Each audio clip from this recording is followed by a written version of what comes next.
Once upon a time, in a town of Okreka, there lived a young pastor named Pastor Kabi. Kabi had a wife and had no child.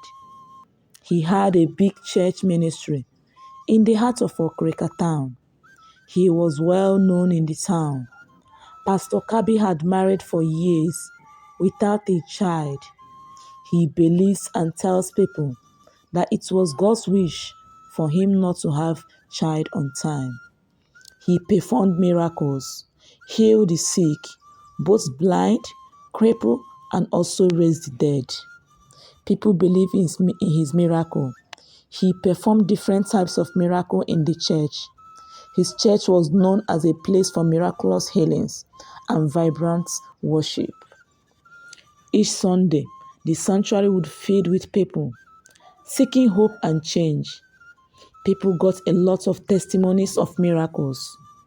Pastor Kabi was a captivating speaker, his deep voice resonating with passion as he recounted stories of the sick healed and the lost found.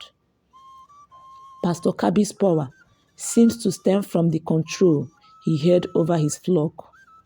As miracles flourished, so did pastor's influence, leaving members dependent on him for both spiritual and emotional sustenance. All the church members believed so much in him. They worshiped the ground he stepped on. The members seized him as his Messiah. His church was filled with worshippers who flocked to witness what they believed to be the hand of God at work. Pastor Kabi traveled to neighboring towns to perform healings, prophecies, and even deliverance, drawing crowds from other states. But below the surface lay a web of a deceit. Kabi's wife, Sidi, sat quietly in the front row, her heart heavy with unfulfilled dreams for years. She longed for a child, yet their attempts had been met with disappointment. Each Sunday, she watched as her husband gained admiration, yet her own prayers for motherhood went unanswered. As Kabi basked in the adoration of his congregation, he also carried a secret, a connection to a secret court that promised power and influence in exchange for sacrifice. To maintain his front view, he resorted to staging fake miracles, using tricks and deception to captivate the faithful. The more he performed, the more power he craved. Indifference to the cause, it was taken on his marriage. As this was going on, Kabi was not disturbed the way his wife had not given birth. He was only concerned in his church, his power and wealth. When his wife, Sidi, complained bitterly about their childlessness, he shut her up, telling her that their own would come on God's time. Sidi was worried. She thought of the reason why her husband was not worried as she do, but she couldn't lay her hand on any reason. She always noticed change in her husband. Late nights, strange whispers, and secret phone calls raised her suspicious. Despite her worries, she tried to support him, believing that fate would eventually reward them with a child. As months passed, Sidi returned to frustration. One night, she confronted her husband Kabi and said, "Why can't we have family? I mean our own children. You work miracle for everyone else, both in the church and outside the church, but you can't do the miracle for us." Her voice trembled. A mix of anger and desperation, Kabi replied and said, "It is not time yet. God has a plan." But deep down, Kabi felt the pressure mounting. The court he belongs to demanded more, and his stimulation was becoming increasingly difficult to maintain. One fateful evening, Sidi came back from market and was preparing dinner for her and her husband. But surprisingly to her, she overheard a conversation that shattered her world.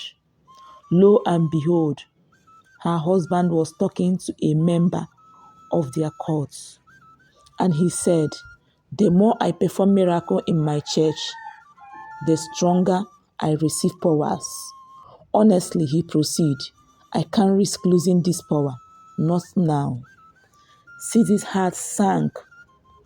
The realization that her husband was not just lying, but actively participating in something dark that left her barrenness. She felt betrayed. Her trust for her husband shattered. Immediately, Sidi began to investigate, and she discovered that many of the supposed miracles were staged.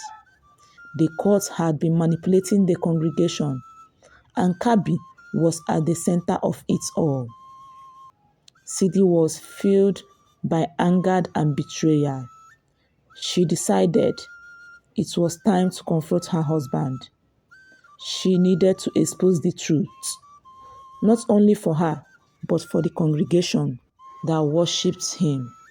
She wanted to seek advice from one of the female members in the church, but she refused to seek advice from anybody but to face her husband. One evening, Kabi came back from church program, which his wife refused to follow him to. Sidi waited for him to take his bets, and she confronted her husband in their living room and said, "I know the truth. You have been lying to the church, and you have betrayed me," she shouted, and tears streamed down her face. Kabi's face twisted in anger. "You don't understand. This is bigger than you. The power is a gift." "You lied," said Sidi. "It is a curse," Sidi cried. "You have sacrificed our family for your greed. You need to stop. But if you don't want to stop, I promise to expose you in the church. Trust me, I can do that." Cindy was determined to expose her husband's deception. She gathered evidence and testimony from former church members. She confronted the church assistant leader, seeking support to reveal the truth. Together, they organized a meeting to unveil the pastor's lie. The next Sunday, at the church, Sidi stood before the congregation, her heart pounding. "I have something to share with you, brethren." And she began, "Pastor Kabi, my husband, has been deceiving all of you." Gasps filled the air as she narrated everything. His connection to the courts, the stage miracles, and the truth about their barren marriage. The congregation, once devoted to Pastor Kabi, began to murmur in disbelief.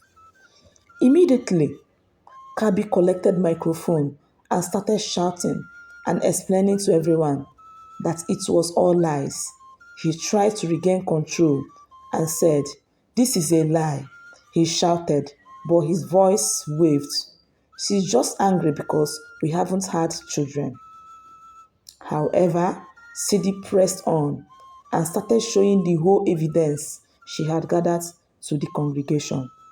Immediately on seeing the evidence with his wife, the congregation turned against him, betrayal carved on their faces. The pastor's once charismatic presence began to fade as the truth crumbled. The whole congregation got angry and immediately demanded Kabi to step down. Kabi faced the wrath of those he had deceived. He was forced to leave the town. As he packed his belongings with shame, Kabi packed everything and was chased out of the town. As he was leaving, he looked at his wife and said bitterly, "Maybe one day you will understand," staring at her last time. And Sidi replied and said, "Maybe one day you will find redemption." And she left. Sidi felt a mixture of relief and sadness. She knew that she had lost her husband, but she had reclaimed her dignity. However, after Kabi had gone, Sidi felt a weight lift off her shoulders. She began to rebuild her life, focusing on healing and finding her purpose. The church, now under new leadership, worked to restore the community's faith, emphasizing genuine love and support. Months later, Sidi met a young and decent man named Soko. Soko loved and cherished Sidi and decided to propose to her. Months later, they got married. And after their marriage, Sidi got pregnant. She was filled with joy and love as she prepared for the new chapter of her life.